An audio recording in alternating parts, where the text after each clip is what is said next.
Maayong adlaw sa among mga suking tigpaminaw. Sa pakiguban ka namo sa programang Ang Balaod ug ang Katawhan. Uban ni Anchorman Attorney Michael Sanchez Zaballero. Mga kabantay, atong hisgutan ang trahedyang dili lang aksidente sa kadalanan, kundi usa ka hulagway sa responsibilidad, accountability o kung giunsa paglihok ang balaod kung kinabuhi ay nakalas. Mga kabantay, magsugod ta sa to ang paghisgot karon. Una, aning aksidente nga naa sa dapit sa may Banilad kay Sean Andrew Parahilio nga mo'y akusado kami sangpot usab sa kamatayon sa batanang negosyante nga si Kingston Coaching. Mga kabantay, ang kaning sayon na kayo ni pagpulong nga kani kuno usa ka aksidente. Apan mga kabantay, ato dayong dapat timan-an. Dili tanang aksidente kay parihas sa mata sa ato ang balaod. Kung adunay aksidente nga tinud-anay, nga wala gyud matag-an, nga tinud-anay nga walay responsibilidad kanang nahitabo lang, then it should be classified as an accident. Pero mga kabantay, kung adunay aksidente nga bunga sa kawalay pag-amping sa usa ka tawo, kawalay disiplina o kawalay respeto sa kinabuhi o butang sa ubang tao, mao ni siya mga kabantay ang naanay penaltiya sa mata sa atoang balaod.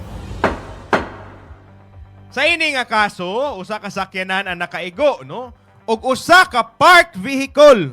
Mga kabantay, park na ang vehicle kalisod naman sa daan na igonoy, milayas ang kanisya og sa pagpanagan paniini nakaigo og usa ka tawo nga misangpot sa iyang kamatayon. Kana pala mga kabantay, dili na klaro na kay na nga dili ni ordinaryong disgrasya. Nakabangga og sakyanan ni layas pa jud, ni action pa jud layas og diha nakasangpot sa kamatayon aning si Kingston Coaching. Klaro kay ni mga kabantay nga usa ni ka hit and run nga nagresulta sa kamatayon aning atong kapwa Kingston Coaching batan-on nga negosyante. I would like to extend my condolences and I am one with the family in their prayer to seek justice. Mga kabantay, naman ko statement sad magsugod sa ta sa mga news nga aspect. Opisyal nga giingon nga wala kunoy alkohol nga makita sa sistema sa driver.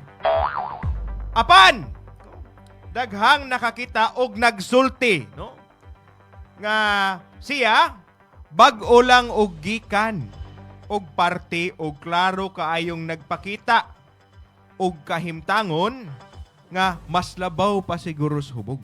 Aray ko! Dili ligon ang lakang. Dili klaro ang lihok. Dili klaro ang stinuryaan. O dili normal ang kahimtang sa lawas. Murag angay sad siguro natong dungagan mga kabantay, murag dili sad normal ang kondisyon sa panghutok. Aray ko! Karon mangutana kita. Kung tinuod manggani nga walay alcohol sa lawas, ngano man kunong klaro kay nagpakita siya og kahimtangan nga delikado na kayo nga magmaneho pa. Siguro na makita na to mga kabantay, nagtuya-tuya na, di na kalakaw og straight, Unya, gipa-drive pa jud. Mga kabantay, sa balaod manggod, ang alcohol klaro na kay na, nga it's a contributing factor to accidents.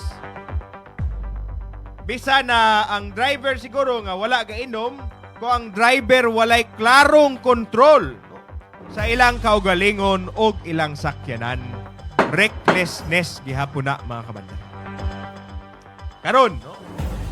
Namanggoy mga statement mga kabantay that most of our netizens has positioned themselves that this is an act of murder. Usasad, this is an act of reckless imprudence. Importante kay sa ni mga kabantay nga masabta ni sa to ang katawhan. Sa to mga kapwa kabantay. The act of murder and the act of reckless imprudence is separate. No? Ato ning klarohon. Ang murder, no, atong basahon ang ato ang revised penal code, mga kabantay. Article 248 of the revised penal code states, any person who shall kill another shall be guilty of murder if, no, there is treachery, taking advantage of superior strength with the aid of armed men or employing means to weaken defense. Usasad, there is murder when there's a price or reward or promise thereof for the act of such murder. Usasad, by means of inundation, fire, poison, explosion, shipwreck, stranding of a vessel, derailment or assault, fall of an airship by means of motor vehicles or with the use of any other means involving great waste and ruin. Nasad kaning murder kung on occasion of calamities and earthquake, kanang eruption of volcano, destructive cyclone, epidemic, or any other public calamity. Nasay evident premeditation, kanang giplanuhan jud mga kabantay. No? Nasay cruelty by deliberately and inhumanely augmenting the suffering of the victim. Unsa may pasabot niini mga kabantay? Ang pasabot niini mga kabantay that when we consider the act of murder, naani siya element, no? Element of purpose. Tinuyo nga pagpatay. Adunay klarong intensyon nga kuhaon ang kinabuhi, nga kalason ang kinabuhi sa tao. Kasagaran, adunay kalisod sa buot o planado na pag-atake. Now, in this case mga kabantay, base sa itong pagsaksi sa itong mga news, no? If it is proven nga kaning akusado purposely used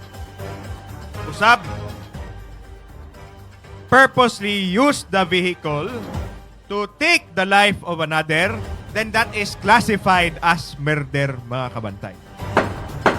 Adunay tuyo, adunay intention.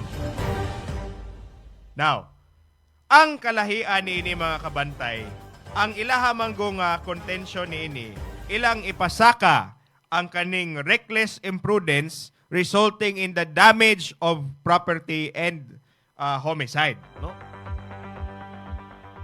Ato sa ning klaruhon ang definisyon sa reckless imprudence, mga kabantay. Article 365 sa to ang revised penal code gaingon, reckless imprudence consists in voluntarily but without malice, no?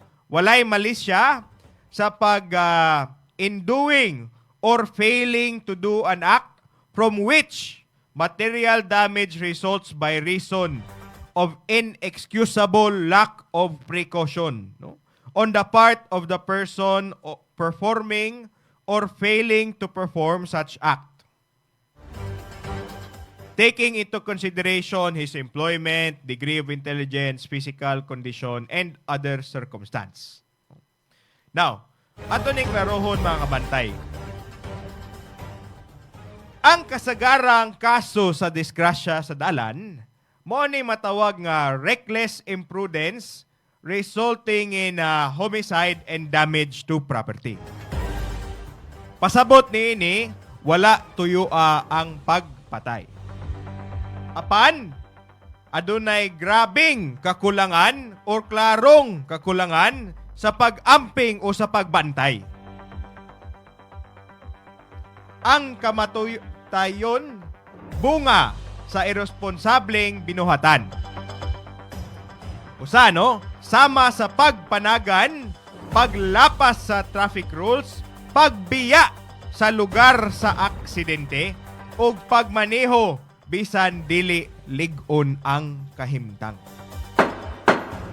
Og sa balaod mga kabantay, klaro nga wala tuyua, dili pasabot, walay sala. Usab atong klarohon mga kabantay ha. Ang defense, no? The argument nga wala kuno ni gituyo, aksidente ra kuno ni, dili pasabot nga walay sala. Bonang sa mata sa itong balaod mga kabantay, natay gitawag nga reckless imprudence resulting o damage to property or homicide, kay kaning gipenalize manggod sa balaod mga kabantay ang kaning kapabiyaan aning mga tawhana, no? The lack of regard, the lack of care and prudence, and the utter disregard sa kaning act nga gibuhat aning tawhana. Now, kung imong ingnon gihapon nga kawal aksidente kuno ni, wala kuno ni tuyua, based on that definition mga kabantay, Article 365 on reckless imprudence, maklaro jud nga sa mata sa balaod, krimen gihapon ang kaning panghitabua. Mahimo ba na musaka sa mas bugat nga responsibilidad? Yes. Kung magpatuod nga grabe ang recklessness, adunay paglikay sa responsibilidad, hit and run mga kabantay. Prime example which happened in this incident. O klaro nga gibutang sa peligro ang kinabuhi sa uban. Ang korte mahimong mutan-aw nga halos pareha na kini sa pagtuyo, no? Sa pagsagad sa kinabuhi sa tao.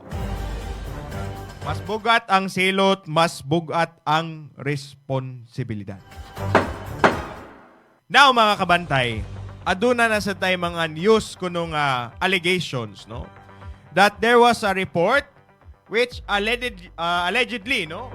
Kanay mga istorya sa kahanginan, nga dunay mga balita nga wala kuno ni gipa dayag sa tibuok, mga post nga nag-ingon nga gipahilom kuno ni, gipa media blackout kuno ni nga kaso mga kabantay. Ilang gitago ang kaning kasuha, kaning informasyon sa mata sa katawhan. Kung tinuod lang ni mga kabantay, dili lang ni issue sa media. Mahimo ning issue sa hustisya. Kay kung ang kamatuoran atong ginatabon, ang mga sayop, ang mga sala, mooy gipanalipdan. O kung ang mga sala, mga sayop, mooy gipanalipdan nato, ang sunod nga biktima mahimong ikaw o ako o bisag ato ang mga kapwa, ang mga kabantay o atong mga katawhan, no? This will defeat the aspect of justice when news or information is restricted. Mga kabantay sa balaod, mga kabantay sa katawhan, ang sakyanan man unta good, dili ni mahimong dulaan, no? Ang dalan dili pisikaran o sa pasikaran, no? Sa kawalay disiplina o ang impluwensya, no? Ingon man kuno ni sila kay naa kuno ni bayad kuno, pero ang impluwensya dili dapat mahimong kontra sa hustisya. These are not verified mga kabantay. Mora ni atong news sa atong mga comments, no? Sa ato mga makitaan nga mga news articles. So ato lang tong i-wrap up mga kabantay, no? First, kanang murder or reckless imprudence mga kabantay. As of now, wala pay official nga showing of intent, no? Wala pa ebidensya sa intent. Pero ang ako lang sigurong komentaryo ani mga kabantay, kuya usad siguro kaayo, no? Nga moingon tag walay alcohol sa sistema aning tawhana. Klaro kayong ebidensya mga kabantay, gaparte patugikan, gasayaw-sayaw pato siya, human, nag-drive pa kuno, nakaigo na gani og sakinan, unya ni kalit lagdagan, ni ikyas, og sa iyahang pag-ikyas, gato siya nakakalas, og kinabuhi sa tao mga kabantay. It's either, wa kuno ni siya kainom kuno, no? Di jud ko mutuwa na mga kabantay. Klaro na kayo ang ebidensya. Ako alang siguro, when it comes to official reports, labi na sa itong mga kapulisan, angay sad siguro natong ipa-clarify, no? Kay kung kanus ato ni sulod nga report. Kay posible man na mga kabantay nga kanang pagkuha nila sa blood samples, gibubuan na dayon ni sila og kanang tubig, no? Which resulted to having zero alcohol sa ilahang blood system. Usasad, ato sa diayning klarohon nga bisan pa man og wala pa'y final nga kaso og magpamatod pa sa og mapasaka pa sa korte, usara ang klaro sa ining sitwasyon na mga kabantay. Naay kinabuhi nga nawala. Naay pamilya nga naguba. Og ang katawhan nanginahanglan og tinuod nga hustisya. Atong klarohon mga kabantay ha, ato juning i-emphasize that the law should not be only to those who are wealthy or to those who have power, but the law should be applied to everyone, to every citizen of the Philippines. Mga kabantay, ang ako adyong panawagan sa ato magpadayon ta sa pagpanalipod sa balaod, magpadayon ta nga mutindog sa kamatuuran para sa hustisya, para sa kinabuhi ug para sa katawhan. Mora jud ni akong panawagan sa atong programang Ang Balaod ug ang Katawhan.